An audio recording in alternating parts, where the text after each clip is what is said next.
নমস্কার বন্ধুরা, অলিজ কিচেনে আপনাদের স্বাগত। আজকে আমি আপনাদের বানিয়ে দেখাবো ঘরোয়া উপকরণ দিয়ে সহজ পদ্ধতিতে আফগানি চিকেন। প্রথমেই আপনাদের বলে রাখি, আমার চ্যানেলটিকে আপনারা সাবস্ক্রাইব করবেন, আমার খুবই ভালো লাগবে। আর আমার চ্যানেলটিকে আপনারা সাবস্ক্রাইব করলে আমার সহজ পদ্ধতি রান্নাগুলো আপনাদের নোটিফিকেশানে সবার আগে আসবে। প্রথমেই বলে রাখি আর একটা কথা, আফগানি চিকেন বানাতে হলে যত বেশি সময় আপনারা ম্যারিনেট করে রাখবেন এর স্বাদটা ততই ভালো হবে। এবার আপনারা দেখুন আমি কিভাবে করি এটা। আফগানি চিকেনের জন্য লাগবে চিকেন। আমি এখানে 1 কেজি চিকেন ধুয়ে রেখেছি, পুদিনা পাতা, ধনে পাতা, 3-4টে কাঁচা লঙ্কা, কাজু বাদাম, নুন, পেঁয়াজ, আদা, রসুন, গোলমরিচের গুঁড়ো এবং টক দই। এভাবে বলে দিচ্ছি আমি কোন পেস্ট কিভাবে তৈরি করে কোথায় মেশাতে হবে। প্রথমে পুদিনা পাতা, ধনে পাতা, কাঁচা লঙ্কা একসঙ্গে পেস্ট করে দইয়ের সঙ্গে মেশাতে হবে। তারপর পেঁয়াজ, আদা, রসুনও একসঙ্গে পেস্ট করে, কাজু একসঙ্গে, সমস্ত কিছু পেস্ট করে সব কিছুই দইয়ের সঙ্গে মেশাতে হবে। আমি একে একে করে নিচ্ছি। পুদিনা পাতা এবং ধনে পাতাটা পেস্ট করে আমি দইয়ের মধ্যে মিলিয়ে নিলাম, ঢেলে দিয়েছি। এবার গুলিয়ে নেব। দইয়ের মধ্যে পেঁয়াজ, আদা, রসুন, কাজু বাদামের পেস্ট করে দইয়ের মধ্যে আস্তে আস্তে ঢেলে দিচ্ছি। এবার এগুলো সব একসঙ্গে মিশিয়ে নেব দইয়ের সঙ্গে। দইয়ের সঙ্গে সবগুলো মিশিয়ে নিয়েছি। পুদিনা পাতা, ধনে পাতা বাটা, কাঁচা লঙ্কা বাটা এবং পেঁয়াজ, আদা, রসুন, কাজু বাদাম সব কিছু বাটা দইয়ের সঙ্গে আমি মিলিয়ে নিয়েছি। দেখুন কি সুন্দর রঙটা হয়েছে। এবার আমি চিকেনটাকে ম্যারিনেট করে নেব। চিকেন ম্যারিনেট করার জন্য লাগবে স্বাদ মতো নুন, গোলমরিচের গুঁড়ো এবং ওই মিশ্রণটা থেকে কয়েক চামচ।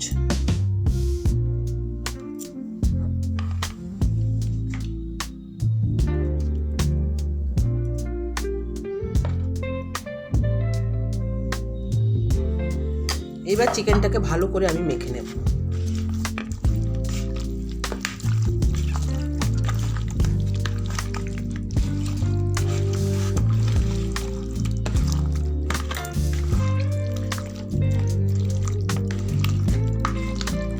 চিকেনটা ম্যারিনেট করা হয়ে গেল। এবার এটাকে কম করে 20-30 মিনিট ম্যারিনেট করে রেখে দিতে হবে। এটা ম্যারিনেট হয়ে গেছে। এবার আমি একটা একটা চিকেন পিসগুলোকে ভেজে নেব। কড়াই সাদা তেল দিয়ে দিয়েছি। এবার কড়াইয়ের সঙ্গে একটু মাখন দিতে হবে।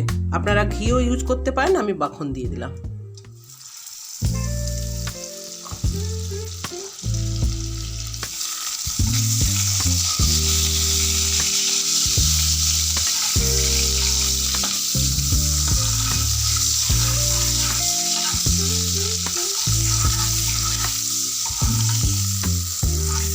বাটারটা, সাদা তেলটা ভালোভাবে গরম হয়ে গেছে। এবার একটা একটা পিস চিকেনের মধ্যে দিয়ে ভেজে নেব।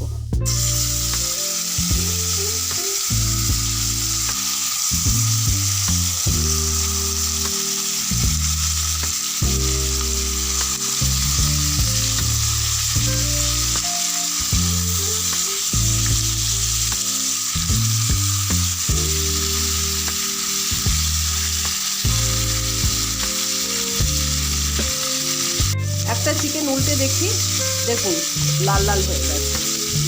বাকিগুলো উল্টে দিচ্ছি।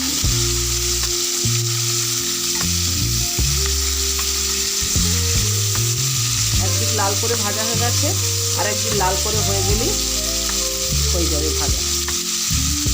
দুদিকই লাল লাল করে ভাজা হয়ে গেছে দেখুন। এবার আমি তুলে নেব। সবগুলো লাল লাল করে দুটো দিক ভাজা হয়ে গেছে।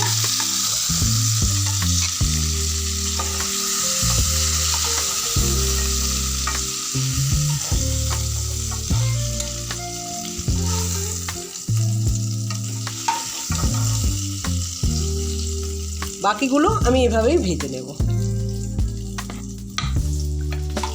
সব চিকেনগুলো আমার ভাজা হয়ে গেছে। এবার রান্নাটা করে নিচ্ছি। এই চিকেন ভাজার তেলের সঙ্গে আর অল্প একটু সাদা তেল দিলাম। ফোড়ন হিসেবে দিলাম কয়েকটা ছোট ছোট সবুজ এলাচ,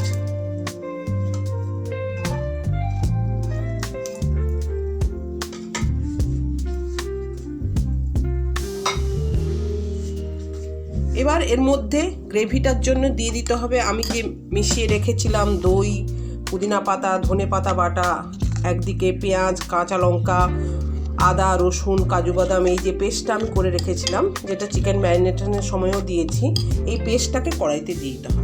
এই সময় অবশ্যই গ্যাসের ফ্লেমটাকে লোতে রাখতে হবে, কাজু বাটা আছে, নাহলে ওটা জ্বলে যাওয়ার সম্ভাবনা আছে।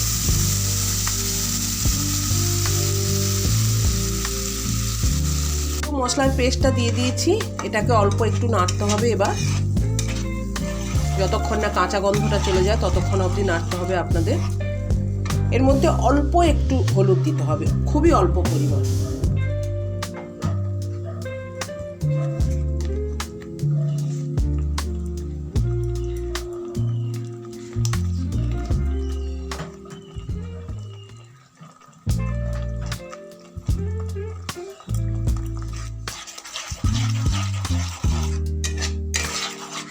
আফগানি চিকেনের রঙটা একটু সবুজ সবুজ হবে, তো তাই বেশি হলুদ দিলে চলবে না, অল্প একটু হলুদ দিতে হবে।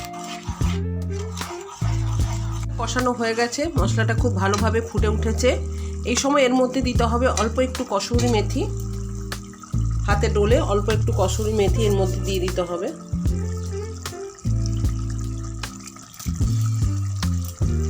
আর অল্প একটু গরম মশলা। এবার ভালো করে মশলাটা ফোটানো হয়ে গেছে। এরপর এর মধ্যে আমি দিয়ে দেব মশলা ধোয়া জলটা।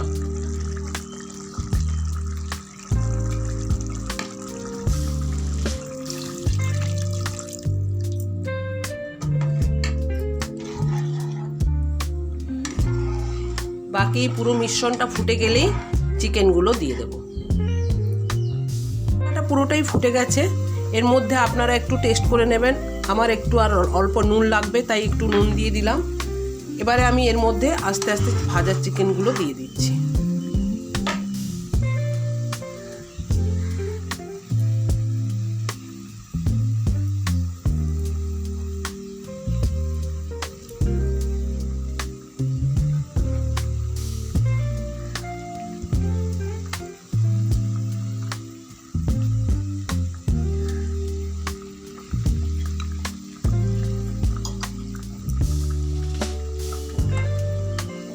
সবগুলো চিকেন আমি আস্তে আস্তে এর মধ্যে দিয়ে দিলাম গ্রেভিটার মধ্যে।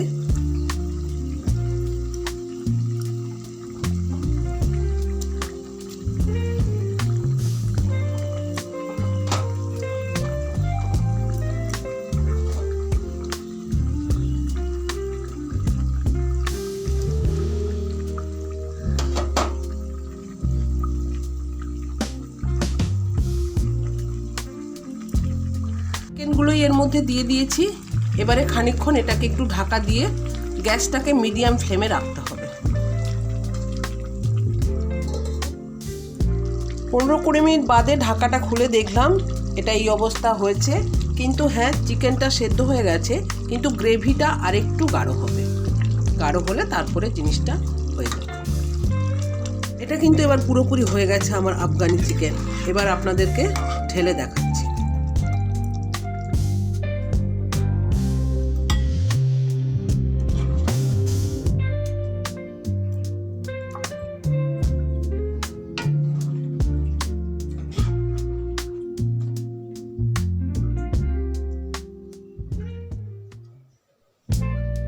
আফগানি চিকেনটা পুরো হয়ে গেছে, আমি নামিয়েও দিয়েছি। আপনাদের যদি ভালো লাগে আপনারা অবশ্যই লাইক করবেন, শেয়ার করবেন এবং আপনাদের মতামত আমার কমেন্ট বক্সে জানাবেন। আপনারা একদিন ট্রাই করে দেখবেন, আপনাদের ভালো লাগবে। আর একটা কথা বলে রাখি, এই চিকেনটা রান্না করার সময় যত বেশি সময় ম্যারিনেট করবেন এবং রান্না করার পরেও যত বেশি সময় পরে এটাকে পরিবেশন করবেন, তার স্বাদটা ততই ভালো হবে। রাখছি।